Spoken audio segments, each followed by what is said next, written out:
is the Kev Baker Show. And that's us back, folks. We are back. Hopefully you can hear me a lot better, a lot clearer now. Marty, how are you doing, man? Big show ahead tonight. This is going to be an absolute barnstormer. Yeah, thanks very much for reconnecting there. It appears the audio glitch kicked in. But No, thank you, Marty, because without you, I really would be none the wiser, man. And it's really good that we can get this all sorted out early on. I'm trying to reconnect tonight's guest, and we're having some issues. But how are you doing, man? Yeah, doing great, thanks. It's been a nice chilled-out weekend. No dramas, so it's all good. How's you? I'm good, man. And, of course, we're joined tonight also by Mr. Johnny Whistles. How are you doing? Fantastic, mate. Really looking forward to this tonight, Kev. I just hope we can get Ella and Abe back on, because this is really going to blow a lot of people's eyes wide open tonight. Definitely. Now, Marty, while I try to get Abraham and Ella back on the line, could you do me the honours and dip your toe into the chat room just to kill a couple of moments while I try and reconnect tonight's guests? Yeah, absolutely. That would be my pleasure, Kev. Thank you. There's 49 people so far over in the chat room over at truefrequencyradio.com. We have Agent Smithy, big shout out to you, Angel Bevan, Angel Whispers, Anon 37001, Boulderbag, Speak Iwi, Chris E, Hello. Damon Minka, stand by guys, Damo Dog, DJ B2, Do You Want to Know, Dr. Blues, Evil 2, Foswald, Geodizak, Gurgs, Hell Yeah, Icon Reese, Fat Joint, Iferian, Irish Pete, James Goddard, Joe Joseph, Hawaii Sir, John Teeter, Kevsterman, Lex Luthor, Lucky, Mad, Mystical Fairy, New World Order, Paisley Buddy, Popper Bear, Rally Truther, Red Inky, Russell Brand, Silverman, Squishy, Stooshy, Summer, Ted Welsh, The Doctor, The Truth Script, They Kill Us, Time Wars, Underwater Kev, North of South, and yeah, thanks for tuning in, guys. 49 in the chat room and several thousand in the streams right now, I believe. Absolutely. The streams are on fire, and that's no accident because tonight is an absolutely huge show. You know, around 18 months ago, myself, Marty and Johnny set out on this journey, and we humbly thought we were just going to have a little kind of get-together between the three of us, and if we were lucky, we might get 10 listeners. And that was on a really lucky night. But here we are tonight, presenting a show which literally has us going toe-to-toe with people like the BBC and the Daily Mail, because we've got an interview with the family at the centre of the Hampstead satanic cult. Now, I never thought I'd ever have to do this, but a quick disclaimer, and this isn't the network asking me to do this. This is off my own back, because I know that GCHQ, NSA, and all the other spooks out there will be listening in right now. So TFR and its owner and associates take no responsibility for the opinions or statements made by the talk show host or their guests. Statements or show topics are not necessarily the beliefs of this site or the radio stations, and the opinions between talk show hosts may even vary. And tonight we're going to be joined, like I said, by two people at the very heart of this Hampstead satanic case. We have the mother of Alicia and Gabriel, the brave little whistleblowers, and that is, of course, Ella Draper and her partner, Abraham Nichols. Tonight we're going to look at some of the links between that Hampstead cult and some very powerful people. In addition to that, we're going to step back and we're going to look at how all this is a result of a system that goes back over the decades. We're going to be talking about some dark, satanic, sodomite death cult that is global in its reach tonight. And listen, folks, this is not the kind of information that is for children. It may be concerning children, and it's something that we all have to hear, especially parents, potential parents. And at the very least, all of you out there know somebody with kids. But this isn't the information for children. So sit back, settle down, and we're going to be joined right now by the two people at the centre of this. And that is Ella Draper and Abraham Nichols. Welcome to the Kev Baker Show at long last. Hi, Kev. Hello, good evening. Hi, Ella. Abe, great to talk to you again. The connection was a bit messed up there on Friday night, but we're loud and clear tonight. Everything seems fine so far. Before we get going, how are you guys? Are you keeping well, keeping safe, more to the point? Yes, more or less. More or less. That's good stuff. Now, just a quick kind of update. Where are we with the case right now? I believe there's an appeal coming up, and a lot of the listeners have been messaging me to ask if you know where the actual children are, and more importantly, their safety right now in the clutches of this child services. Right. Okay. Well, first of all, just before I start, I wanted to mention that I've changed my name, so I reverted my surname to maiden name. So I'm Ella Gareva now. It's like Gareeva. Just little announcement. Gareva, I've got it. Yes. And Sorry, and I've changed mine from Nichols to Christie. Okay, I've changed my surname from Nichols to Christie. I'm sorry, Abraham. I'm that nervous. You're lucky I got half of that introduction out there, man. My apologies. Good. Right. Well, children's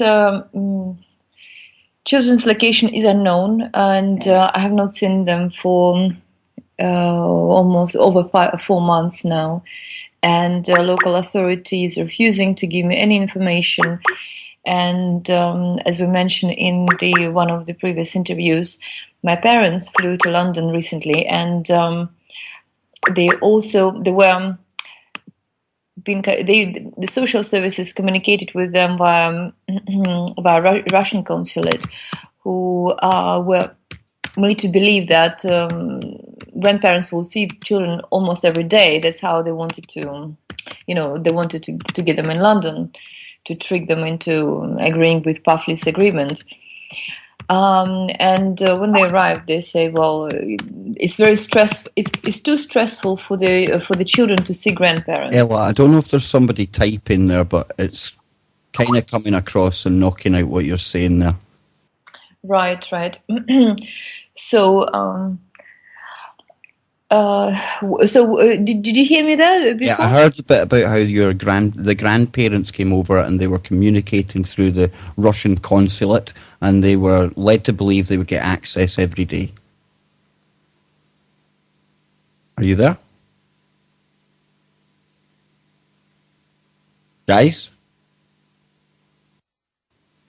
Yeah, Kev, I'm here. I don't know what's wrong with... Yeah, I think they had another call coming through or something, then it sounded like. I'm not sure whether they got cut off or... Yeah, I think maybe... I thought it was me that was cut off there, guys, with the long pause. I was panicking. I was about to start hitting the keyboard. But, shocker, Rooney. We're 2 minutes into speaking to Ella Gareva, and guess what's happened? Yeah. The Skype gremlins have come back.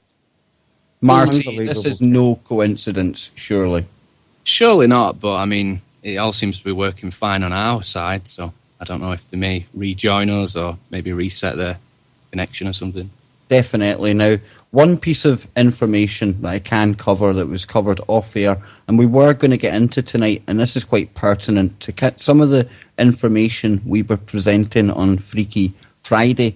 Now, this is relating to some of the testimony that was given by the children and relating to the delivery of babies by DHL. Now, Chris Everard has been researching this aspect of it quite thoroughly, and he asked me to ask the parents whether there was any talk of Oriental children being involved. And we were told before the show, and I'm sure that we will get Abraham and Ella to come back and confirm this, that yes, we were told that there was various, quote, flavours of children. And that wasn't Ella and Abraham's language. That's the kind of language that's used by this sick, satanic, sodomite death cult. Now, guys, we're struggling to get, actually, Abraham and Ella back on here, by the looks of it. Hopefully we will get them back on. But some of the characters that we're going to be going in tonight is somebody called Alfred Kinsey. Now, Alfred Kinsey is regarded as one of the most influential Americans of the 20th century, and Kinsey conducted landmark studies of male and female sexual behaviour that helped usher in the sexual revolution of the 60s and 70s. Now, basically, he went on to carry out a whole heap of studies, and this is where the problem with these studies comes in, guys, because some of the links that I was looking into today, this actual Kinsey fella, like I was saying, he carried out sexual experiments. And the thing with these sexual experiments are they're the kind of information and data that are going to be used today and are being used to legitimise and legalise things such as paedophilia. They want to normalise this kind of things. Now then, we have a quote here from an article, and this is by Dr. Judith Reisman, whose research has since been confirmed time and time again and explained in her groundbreaking work called Sex, Lies and Kinsey that Kinsey facilitated brutal sexual abuse to get his so-called research. Now then, we've been rejoined by Ella and Abraham. Thankfully, we've got them back. I was just killing time there, guys, by talking a little bit about Alfred Kinsey. We can get back to that in a moment. I'm glad to see we've got you back with us now. Yeah, thanks. What happened? Where did we stop? We kind of got to the grandparents being promised daily access. Mm-hmm. Okay, well, they've been, in a sense, they've been tricked, and children were not given to them, and the condition to see them was to agree with the Puffley's judgment, and so we don't know what happens with children. Where are they? And have you had we have absolutely no access, Yeah. Ella? Yes, there is nothing at all. I wrote to Mr. Andrew Travers, who is the head of Barnet, as well as, he just passed the information to the solicitor of the local authority, who are, in a sense, they're ignoring our requests. The only thing they said that because of the previous events, we suspend the context for now. So we have no idea what's happening with children. One piece of I have actually a few pieces of information, like the third family, but one of the troubling ones is that they are undergoing some the therapy with a psychiatrist. Now that is quite worrying, because as this show goes on, myself, Abraham, and the guys, we're going to get into some of the background of this, and there's ties between the psychiatry world, the Tavistock Institute, and basically all of this as a bigger picture being used as an actual agenda, Ella. And it's interesting you mentioned there the contact, because I believe it was you I heard saying that this isn't just the UK, and it's even worse in Northern Europe, with families not even been taken to court and no contact whatsoever. That's right, yes. It's pretty vicious laws there. I think it's Norway, Sweden and Finland, where, for example, if you're a tourist and you're traveling into those countries and for some reason someone even report you like slapping your children, they can take the children away from you, because after 3 days you're becoming a resident of those countries, and they have no court, nothing. The social services is the only authority. It's like here. So they're like total, they're like a vicious police. It's like here, where the social services are basically an arm of the government. They run the court system. It's Therefore, I mean, you ask also about legal stuff, what's going on. Even like we know that the court is corrupted, and they are covering this cult. And however, there is an appeal, or an oral hearing of our appeal is going to happen on the 23rd in the Royal Court of Justice. I think it's 9:30. But people can actually check if they go to the court sites. I think it's Her Majesty court sites. You can go on the on the day. But there's public gallery, and the public will be able to. Yeah, it's going to be open hearing, open to the public, and I would invite everybody who are concerned about Alice and Gabriel to come and express their opinion. Is this on the 20th? This month? It's 23rd of July. And there were some other hearings. Also, it would be great if people come, and it's ideally we would like to create something of a mass protest, because Could I just ask again where this is being held, just to get it out again into people's minds? Royal Court of Justice. In the Strand. I think in the Strand in London. I think it's going to be at 9:30 in the morning, but I'll double check the time. Okay, thank you. And you see, here's the thing though, with this judiciary system and the social care services, the police, education, I've heard, Abraham, you summed it up absolutely brilliantly as an unholy alliance. And that is what you guys are taking on right now. And fair play to you for following this through. And so much credit to those brave young children, Alicia and Gabriel, for daring to come out and actually share this testimony in the first place. Because we can't make light of what these people are going through here, guys. They've landed themselves in the middle of the most heinous death cult in the world. I can't think of any other way of putting that. Abraham, would you agree with that? Look, of course, Alfred calls it the Hampstead branch of the Illuminati. It certainly does seem like that. I mean, I know that's a very overused, loosely thrown about term, but if there was one, and the dark death cult side of it, this is a glimpse into it, I feel anyway. No, definitely. Look, it's a death cult, Kev. Yeah, they believe in death. They glorify death, Jesus on a cross. They fear death. They eat dead foods. And because they fear death, they make dead offerings to their bogeyman god of death. Call it Moloch, call it Satan, call it Lucifer, whatever you will. And in return for money and power. Yeah. And they drink the blood and eat the flesh in the hope of attaining eternal life. But we've shown them that by drinking a plant-based blood transfusion, they'll have more chance of extending their lives, and they don't have to kill children.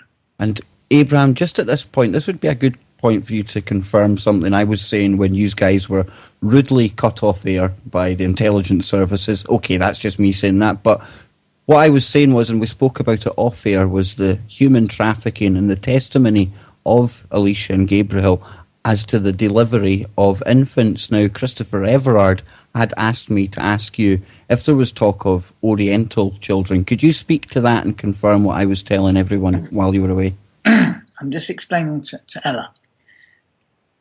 Dice, si hay niños orientales que se han traído tráficamente. Did they traffic Oriental children? Yeah, they did mention actually that they were bringing children from China, I think. Yeah, that definitely was mentioned because of certain member is Chinese, and so they do it from China, from India. Where else? Wow. From Haiti? Guyana? This is we learn later. Guyana. Yeah. We've got it all written down. Hawaii. All right. America, United States. I think the thought that came to mind, the thought that came to my mind, Kev, when you asked me earlier, if you remember, was the children did tell us that when they were eating the flesh of Caucasians, you still there? Yeah, we're here, man. We're just listening to your every word. When the children said that when they were eating the flesh of white babies and they were eating the flesh of black babies. Yeah, they say that that the flesh tastes the same. Doesn't matter what the color skin. You see, folks, we are all the same then. I mean, it's a very horrible way of demonstrating that, but I mean, some of this testimony, this is disturbing, and that's why at the top of the show, guys, I was saying this isn't the kind of information for children. However, as adults, it's the kind of information we had best get wise to right now, because this has been coming for a long, long time, and now it is here. Isn't that right, Abraham? Most definitely, but I'm going to have to. I'm sorry, Kev. I'm going to have to disagree with you regarding the children. I really feel that children should be made aware. You know, I've got members of my family who they feel that, or initially, and friends who felt initially that they wouldn't want their children exposed to this information even. But as time has passed, they realized that children really should be made aware that this is going on. Because if you don't know that they've been planning for 200 years to indoctrinate you into a satanic death cult, and that their intention is to steal your children and eat your children and sacrifice your children to their god of death. If you don't know this, you could walk blindly into it. You could be mass mind controlled to believe that cannabis, for example, you could be mass mind controlled to believe that cannabis is an addictive drug. And of course, this is one of the tactics they use to try and attack you, Ella. Absolutely, Yes. yeah. Yeah, absolutely. Although the truth is that children did have cannabis soup, but not in the way that it was presented. Yeah.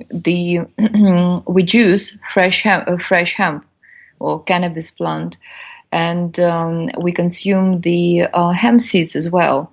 And this combination provides an ideal plant-based blood transfusion for humans. And it's an ideal food. It doesn't have any psychoactive effect at all Until you heat it or you age it. So if you do smoke it like majority of people do, even they still get the benefits because the plant is some benefits. But they get some benefits, yeah. However, I mean, we don't smoke, advertise it. We don't condone smoking.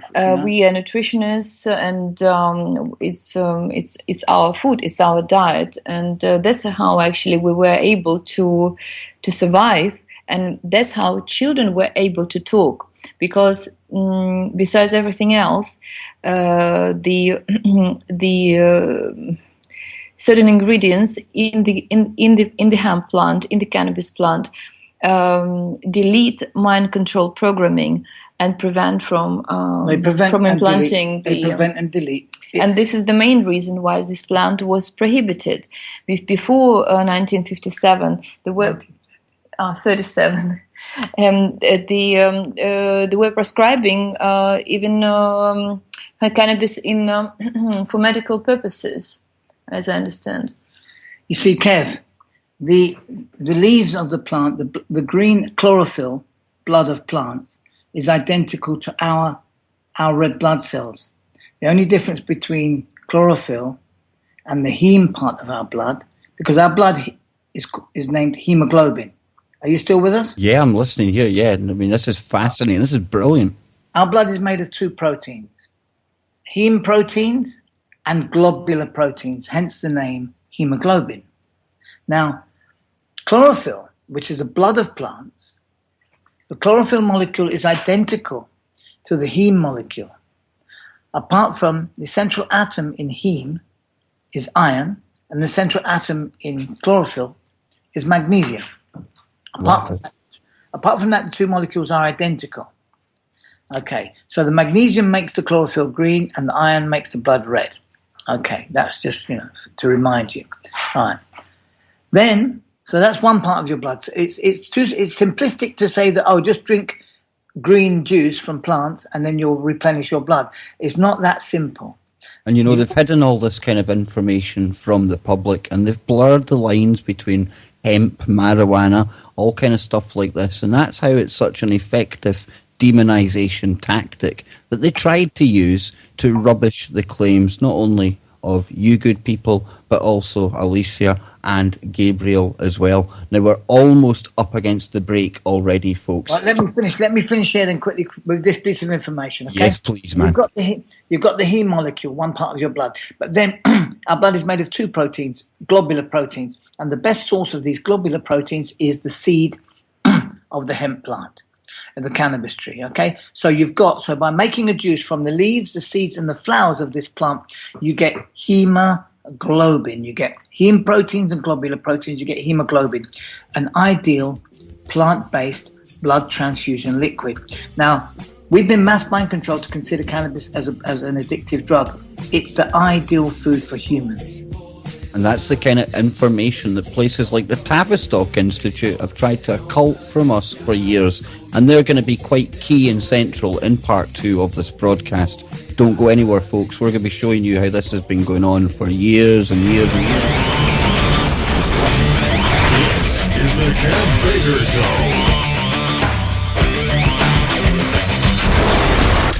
Show. Tonight's broadcast of the Kev Baker Show with me, your host, allegedly Kev Baker. I'm allegedly joined by my two co-hosts tonight, Johnny Whistles and Marty. And of course, allegedly, we're going to be rejoined by the parents of, or the family at the centre of the Hampstead cult. Now, I see a lot of talk in the chat room about cannabis. The reason the conversation got onto cannabis there was because one of the major demonisation tactics used and levied against Ella was the fact that she allegedly fed the children and drugged them up and doped them up on cannabis soup and fed them the story for everyone to tell. Well, we went to the actual woman herself, not the Daily Mail, who were just making things up, third-hand, fourth-hand, fictional kind of stuff. Yeah, that's right. They came to Kev Baker's show to set you straight on exactly what the truth about the cannabis was. And you see, when you actually dig down deeper below the mainstream drivel that they spew at you and think about it, then, well, it does seem to be a bit more logical now, doesn't it? Now, Marty, how are we sounding? Oh, I've not actually checked. Just to make sure we're okay, just see. It sounds okay, but it looks okay, Kev, because nobody's said anything yet. It sounds great, yeah. Okay, guys, that's fantastic. Now then, we're going to be rejoined again by Ella and Abraham. And while they were cut off during the first half of the show, I'd started laying out information about somebody called Alfred Kinsey, the man behind the actual sexual revolutions of the 60s and 70s. Now, this guy, he was carrying out studies that paedophiles and perverts all over the world used to legitimise their actual sick perversions. Now, there's a quote, like I was saying before we were rejoined by Abe and Ella the last time. This comes from a groundbreaking book by Dr. Judith Reisman called Sex, Lies and Kinsey. And it goes on to say here that Kinsey solicited and encouraged paedophiles at home and abroad to sexually violate between 317 and 2,035 infants and children for his alleged data on normal, air quotes, child sexuality. Many of the crimes against children committed for Kinsey's research are quantified in his own graphs and charts. Now, I've omitted to tell you some of the acts carried out there for obvious reasons.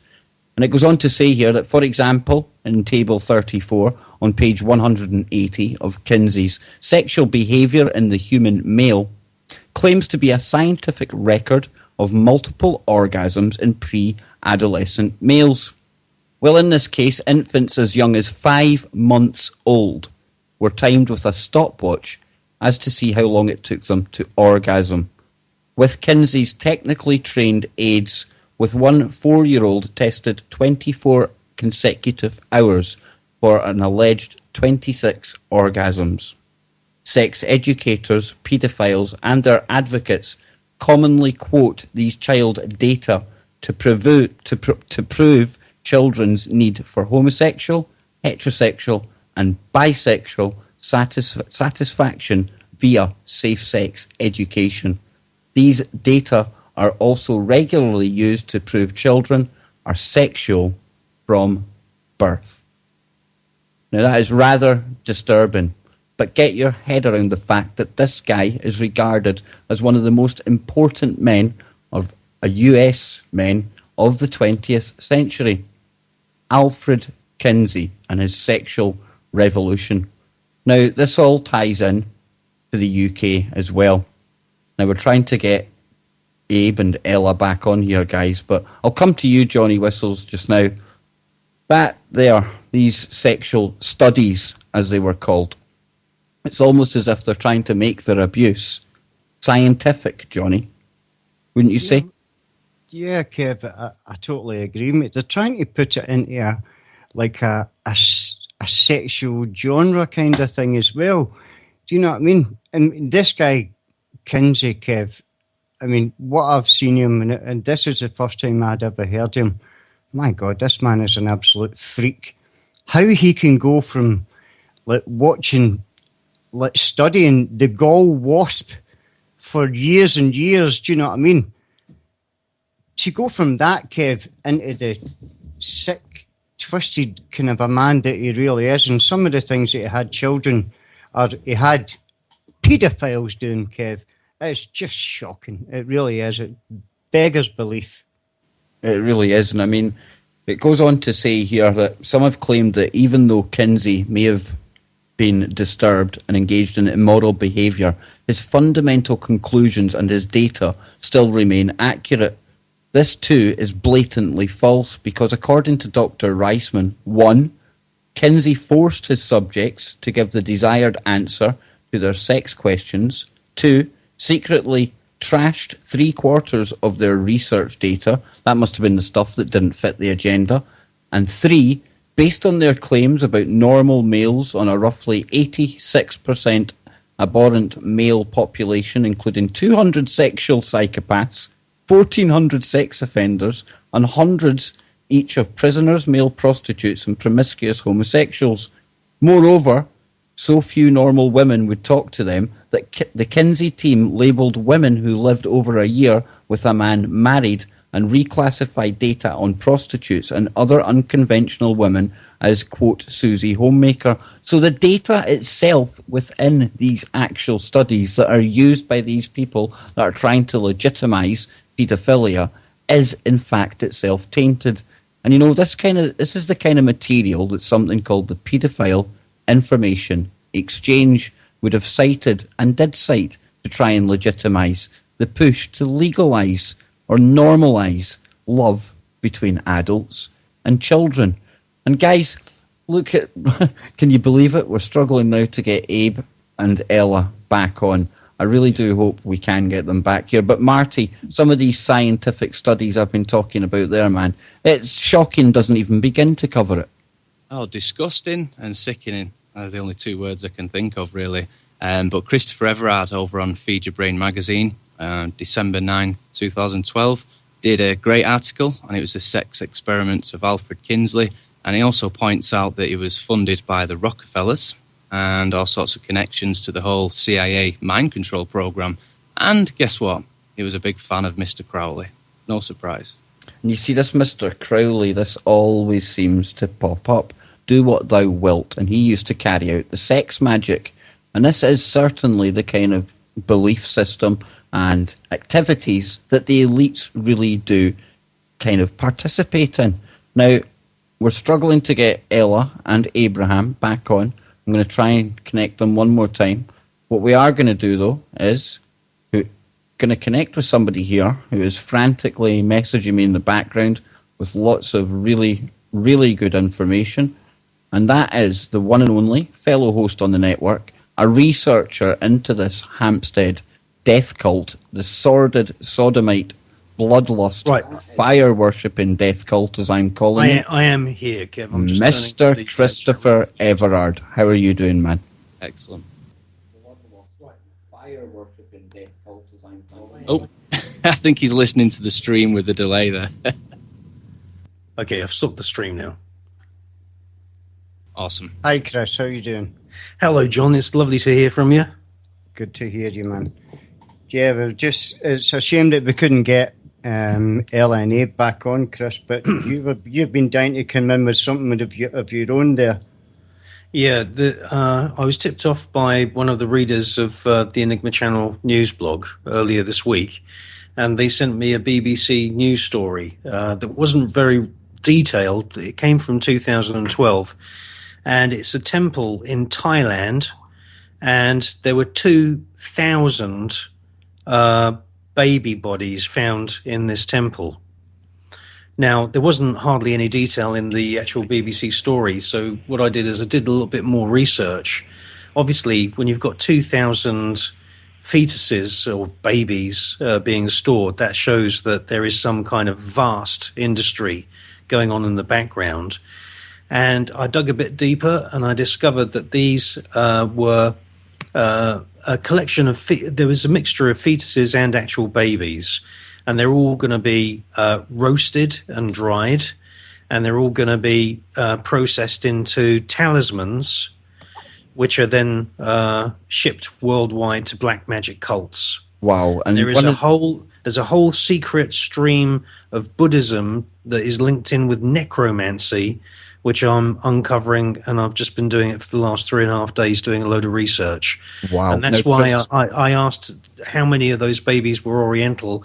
My guess at the moment is that, there was probably Chinese babies in those DHL containers, but I think that one of the main sources is Thailand. Well, Chris, we've actually been rejoined now by Abraham and Ella. I'll step out now. No problem. Thank you very much for that information, though, Chris, because that does tie in with exactly what Abraham and Ella have been saying. So thank you for your research. Thank you for joining us.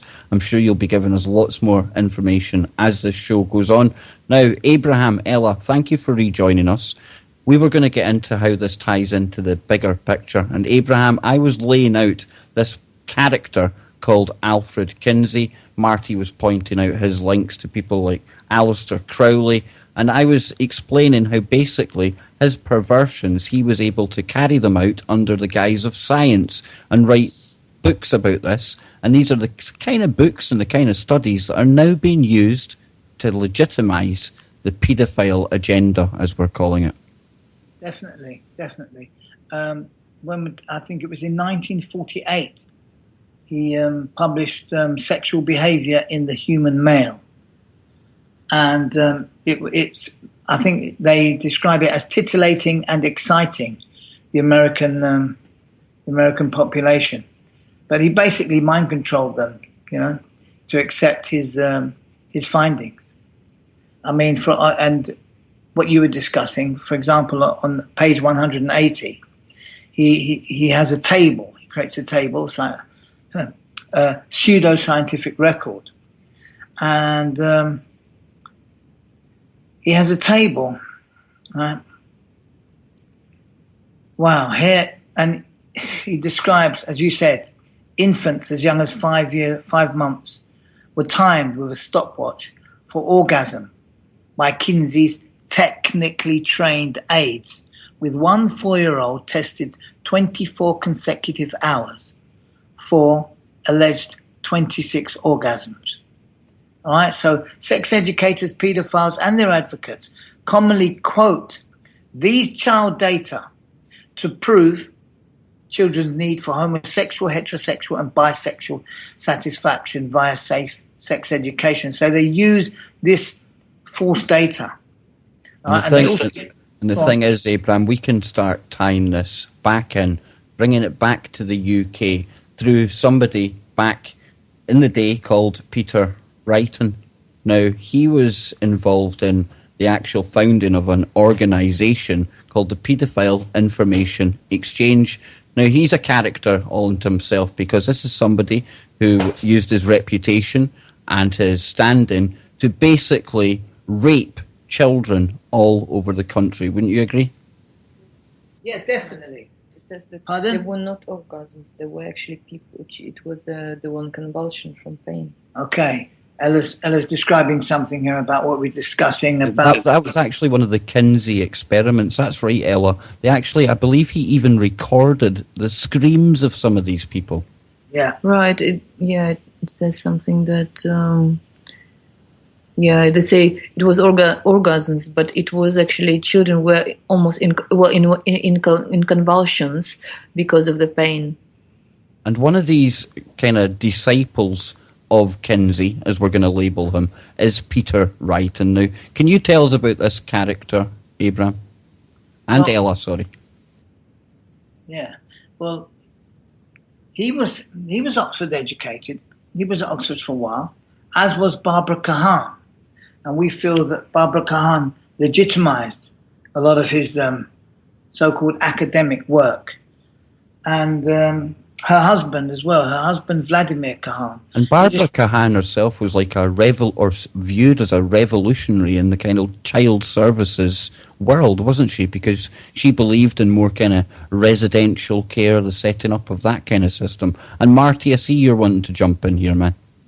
Yeah, just about this Peter Wrighton, for people that don't know and for our listeners across the pond. He was a child protection expert and a social care worker and also a convicted paedophile. In 2013, the Metropolitan Police, which is in London, launched an operation to investigate claims that Wrighton was part of an established paedophile network. And then, of course, we had Mr. Tom Watson, the MP, speaking in the Houses of Parliament. You can get that video all over YouTube, in which he's saying that the evidence file that was used to convict Peter Wrighton shows clear intelligence to suggest a powerful paedophile network linked to government and Number 10. And he said that live on TV. Yeah, that's totally correct, Marty. Yeah, and Peter Wrighton, he was never arrested. I mean, we've got records of him in his own words. He followed in Kinsey's footsteps by attempting to record his encounters with his victims. He recorded them in a quasi-scientific manner, and he would rate his victims from 1 to 10. 1 being if they allowed him to fondle him, and 10 if he was able to bugger them, as it were, if he was able to sodomize them, because it is a sodomite death cult.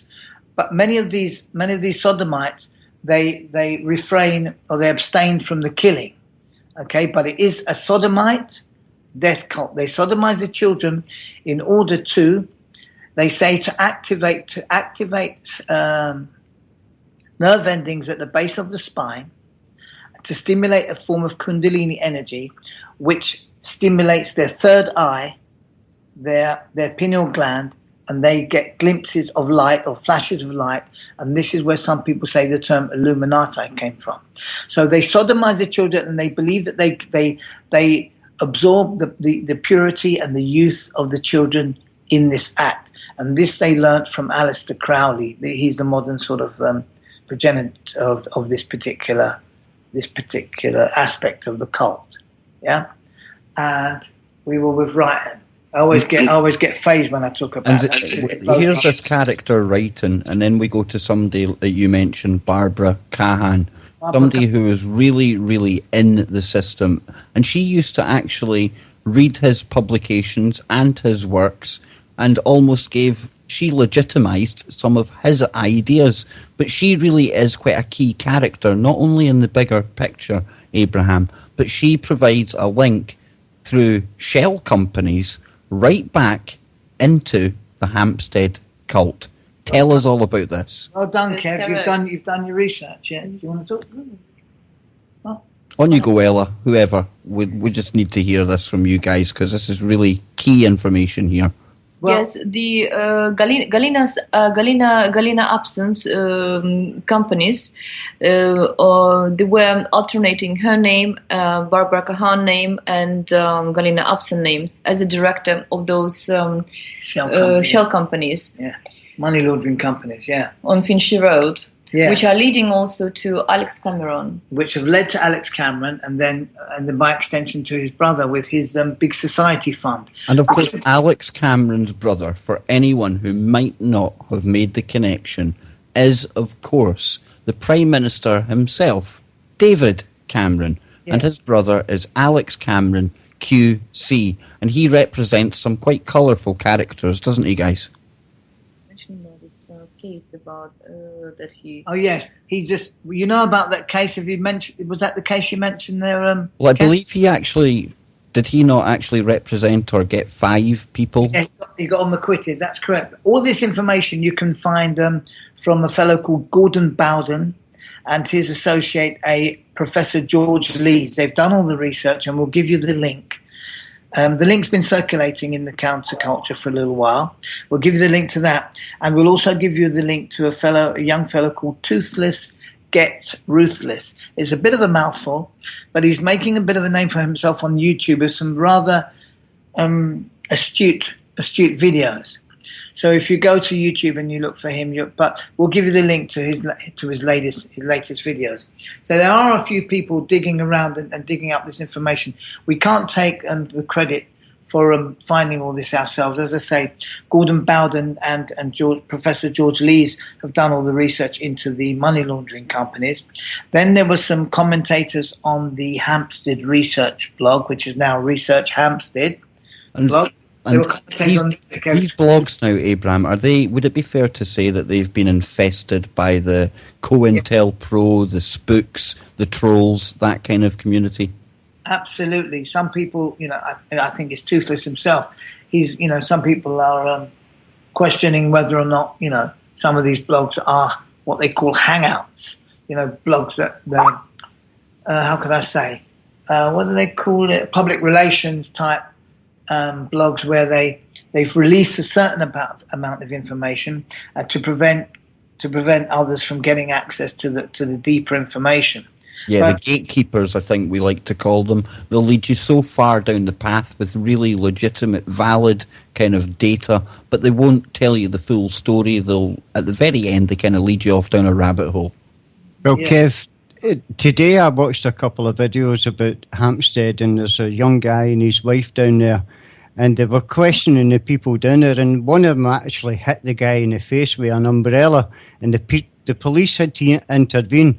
Well, he posted one later again, and he says it's actually a policeman dressed as a jogger who's keeping an eye on him. Yeah, well done. Yeah, that makes sense. Yeah, well spotted.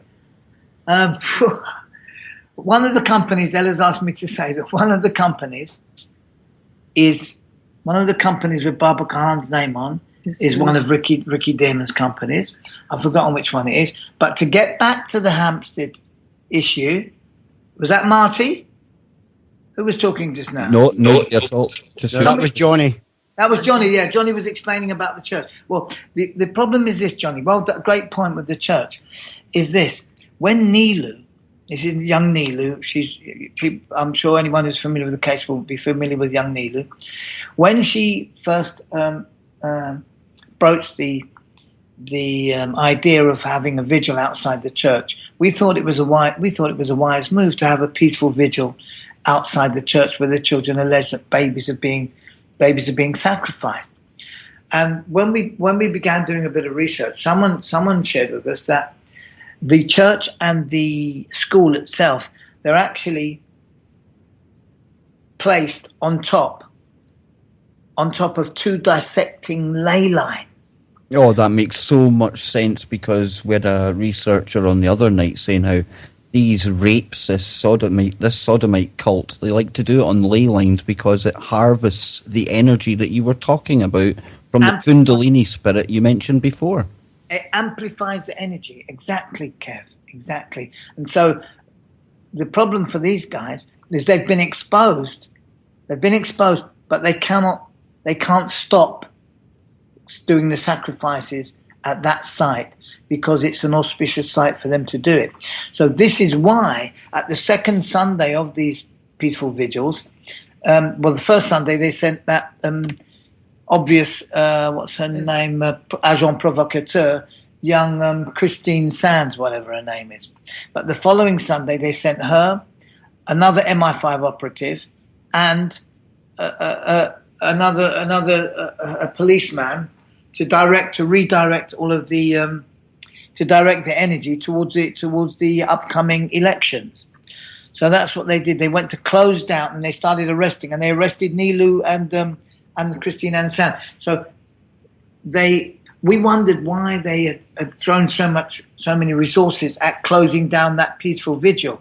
But once we learned that they continue to do the child sacrifice there, and this is why they have this protection around the church, And it's obvious to us as nutritionists that some of these people are consuming blood because their adrenals, it's obvious, you can see by their faces that their adrenal glands are under pressure, their adrenal glands are being worn out by the dark rings under their eyes and their pale complexion. And this is why in classic literature, vampires are represented with pale faces and dark rings under their eyes. And it also and it happens that the writer, the creator of Dracula, Bram Stoker, was actually a Hampstead resident, and his name is not Bram. His real name is Abraham. So there are some really quite unusual, as we say, some rather strange metaphysical energy around this case, and it's not surprising. But going back to the big picture, yes, Wright, as you say, is a disciple of Kinsey, and these are all Tavistock mind control, social engineering in their big picture, in their agenda to normalize homosexuality, and then usher in child sex, because the paedophile information exchange was funded by Albany, the Albany Trust. Yes, the Albany Trust, who were in turn funded by whom? Home Office. Wow, I'll link right to the Home Office, and we're almost out of time, but Chris Everard, I think you've got something you want to throw in there before we go as well to Ella and Abraham. Well, I just want to say it's been a fantastic show because there's a lot of good information there. I just wanted to say that there was a YouTube video that surfaced, and it's analysing DNS data from a server which is allegedly formerly run by the father of the children, Ricky Dearman.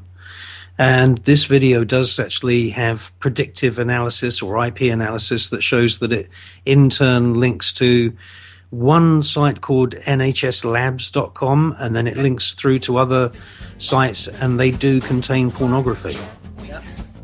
Well, guys, we are out of time. Ella, Abe, thank you so much for joining the Kev Baker show tonight. I want to send all our thoughts and energy out to you and the family. And guys, keep these people in your thoughts and prayers, because they really are taking on the belly of the beast. Please stay tuned. Joe Joseph and Jai D. Moore coming up right after the break. This has been really powerful, folks. Share it far and wide.